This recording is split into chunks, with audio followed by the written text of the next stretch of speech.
Hola, en este vídeo vamos a ver XML esquema, en qué consiste XML esquema y cómo se utiliza. Si recordamos, lo vamos a llamar también XSD y resumiéndolo va a ser pues, una cosa parecida al DTD, solo que vamos a utilizar XML para definir las estructuras de archivos XML.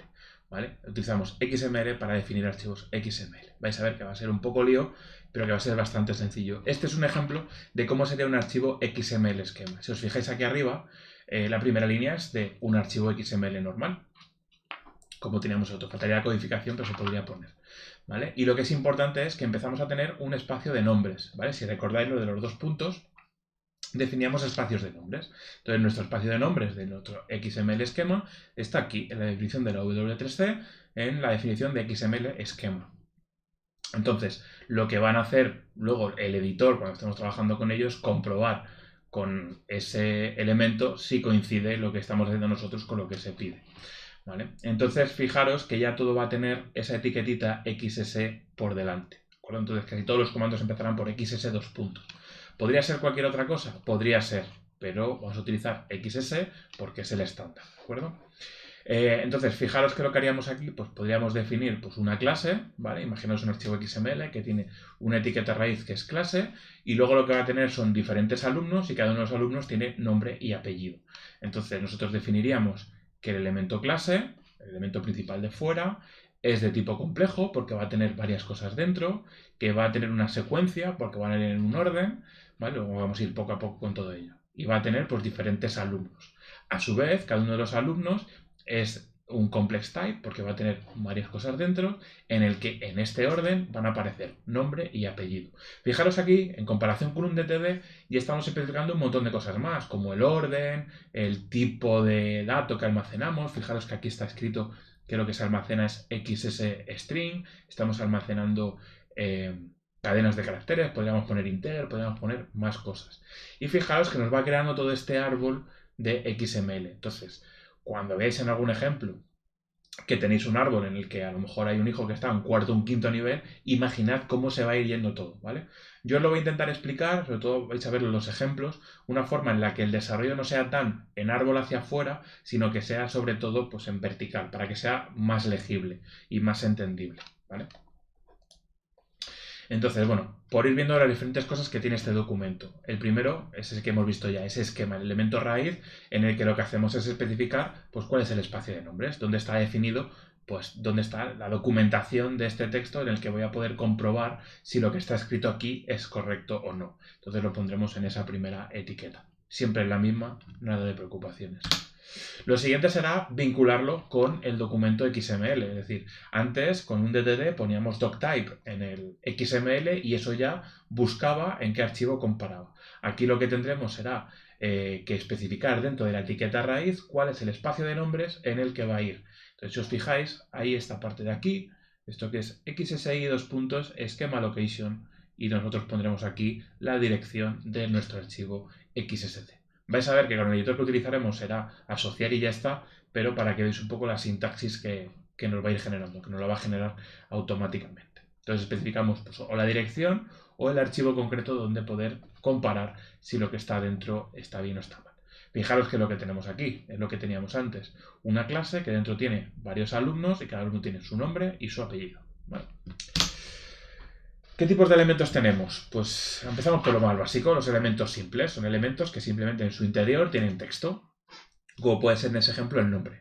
¿Cómo lo definimos? Pues XSElement, name igual a nombre, type igual XSString. XSstring porque es ese tipo de dato, ¿vale? Vais a ver que tenemos diferentes tipos de datos para lo que queramos almacenar dentro. Y fijaros que todo esto es XML. Las dos llaves de apertura y cierre, aunque esto es un elemento único, ¿vale? Fijaros que tiene la llave de cierre y que a través de atributos definimos las características. Es un poco lío, lo sé, lo entiendo, ¿vale? Pero en cuanto cojáis soltura es una cosa que es bastante fácil de ver.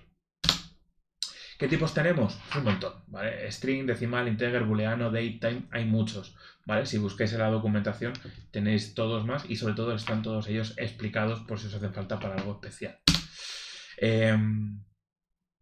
También, igual que teníamos esos dos atributos, el del nombre y el del tipo, pues tenemos mucho más. Por ejemplo, si queremos que sea el valor por defecto alguno o que sea un valor fijo, ¿vale? También la documentación, en la página web de W3 School vais a poder ver pues, todos esos atributos que se pueden añadir a esa etiqueta de elemento para que concreten mucho más la información o aporten mucho más valor. Vais a ver que aquí vamos a poder concretar mucho más que lo que hacíamos en un DTD.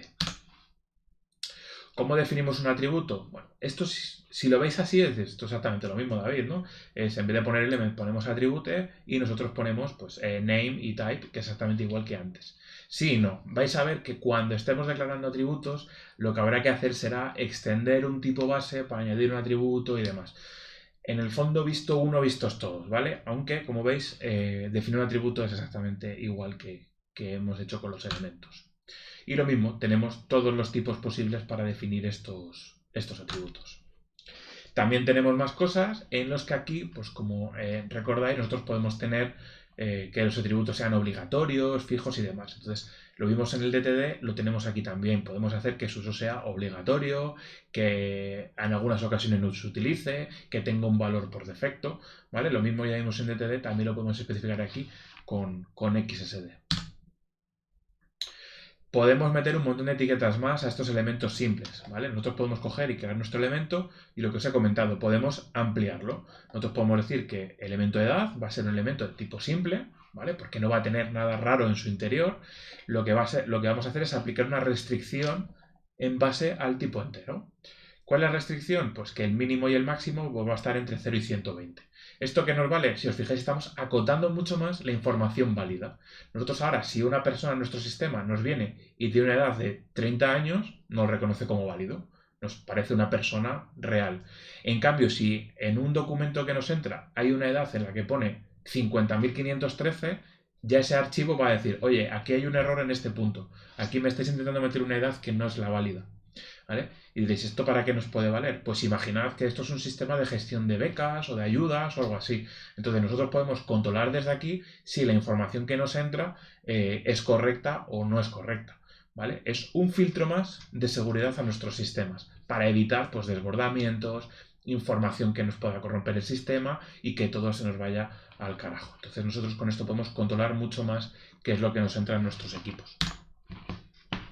Y entramos ahora en el meollo de los elementos complejos. ¿Los elementos complejos cuáles son? Pues los que tienen cosas dentro, ¿vale? Hasta ahora un elemento simple es un elemento que tenía solamente texto, pues un elemento complejo pues puede tener nada, puede tener texto y ser complejo, porque puede tener atributos, puede tener varios elementos y puede tener texto y otros elementos.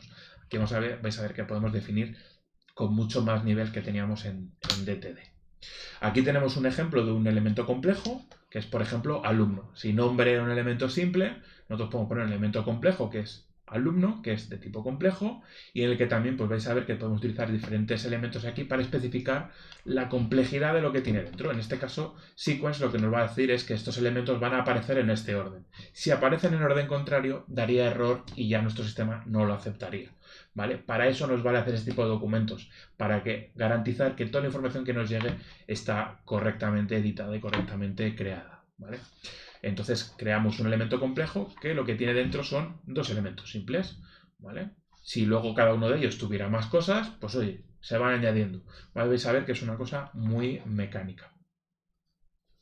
Entonces, ¿qué pasa con esto? Que si os fijáis aquí, si por ejemplo el elemento nombre tuviera dentro más elementos, habría que haber puesto otra vez complex type, XS sequence y luego los elementos. Y si a su vez tuviera dentro más, el árbol empieza a crecer y se hace mucho más ilegible el documento. ¿Qué vamos a hacer? Vamos a utilizar definiciones. Nosotros podemos utilizar, pues como vosotros habéis en programación y en otros lenguajes habéis hecho funciones para referir a fragmentos de código que se van a repetir, nosotros vamos a utilizar también funciones que nos van a aportar es legibilidad.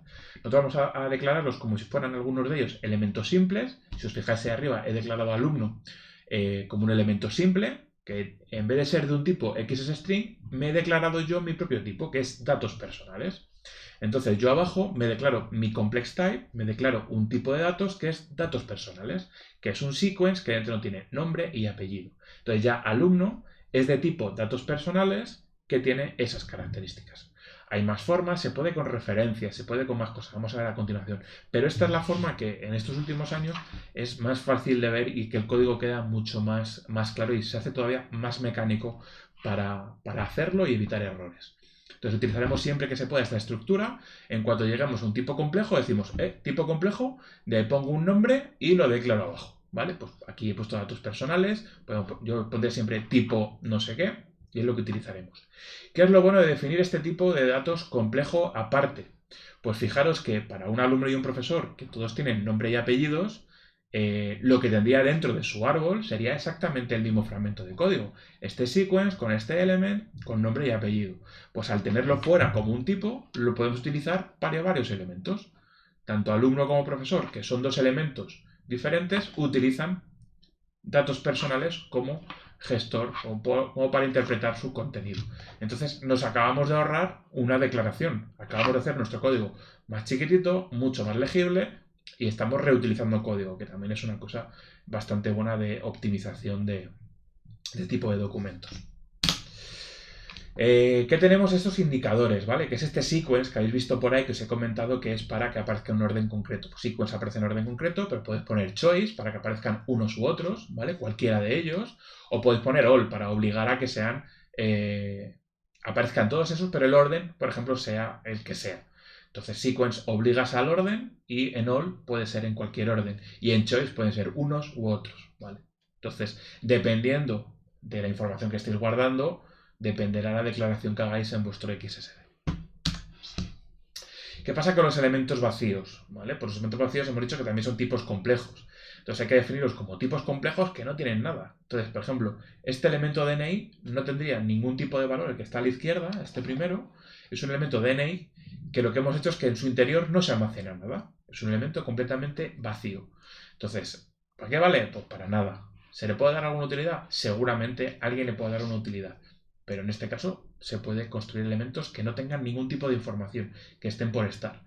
En cambio, sí que podemos hacer, por ejemplo, es a este elemento vacío que acabamos de construir aquí, decimos, oye, pues le vamos a poner un atributo que es el número del DNI. Entonces, si recordáis los atributos, en muchos de los casos eran obligatorios. Entonces, es una buena forma de que ese campo nunca esté vacío, de que los datos siempre estén introducidos, obligar a que ese formato sea el adecuado, y nosotros lo que podemos hacer es pues añadirle ese atributo, que si os fijáis ya va en un complex type. Dentro de todas las definiciones se mete esa palabra ahí de atributo para definirlo. ¿Y qué pasa con un elemento que no es vacío pero que tiene atributos y tiene texto dentro? ¿Qué pasa con esto? Pues nosotros ya empezamos a definir complex type con simple content. Vais a ver que es un poco lío al principio, aunque siempre es de la misma forma, ¿vale? Imaginad que queremos hacer este tipo de elementos. Tenemos el elemento zapato, que dentro va a tener un número, la talla 47, y va a tener una propiedad, que es un atributo, perdón, que es tallaje, que en este caso es US, que es el americano, ¿vale? Entonces unos zapatos de talla 47 americano, y lo tenemos definido de esta forma. ¿Cómo lo definimos en un XSD para poder comprobar esa información? Pues va a ser un tipo complejo, porque hemos dicho que tiene un atributo, entonces definimos un tipo complejo, pero su contenido es de tipo simple, es simplemente texto. Entonces va a ser contenido simple, y lo que vamos a hacer es, vamos a partir del integer, ¿vale? Vamos a hacer una extensión del entero, ¿vale? Y lo que hacemos es añadirle ese atributo. ¿De acuerdo? Lo que estamos haciendo aquí es como redefinir el tipo entero para añadirle el atributo tallaje, ¿vale? Es un poco lío, pero lo dicho, es esto y siempre es exactamente igual, no tiene más misterio. Cada vez que os encontréis un elemento de este estilo, es estas líneas de código, siempre serán las mismas. A no ser que tenga otros elementos dentro, etc. Pero ya cambiarán cositas por aquí, pero siempre se hace de la misma forma. ¿Qué pasa con los elementos que tienen contenido mixto? Que es una cosa que podría tener. Puede tener texto o otras etiquetas, etc.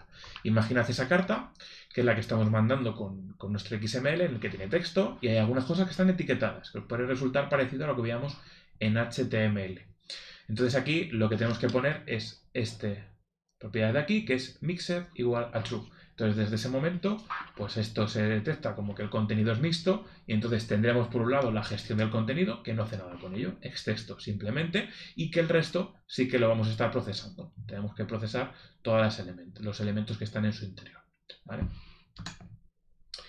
Y estas dos etiquetas también son bastante interesantes. Está puesto así con llaves, pero no van con llaves, son atributos, lo vais a ver en los ejemplos, que es el número de ocurrencias que puede ocurrir cada elemento, ¿vale? Lo mismo será DTD también.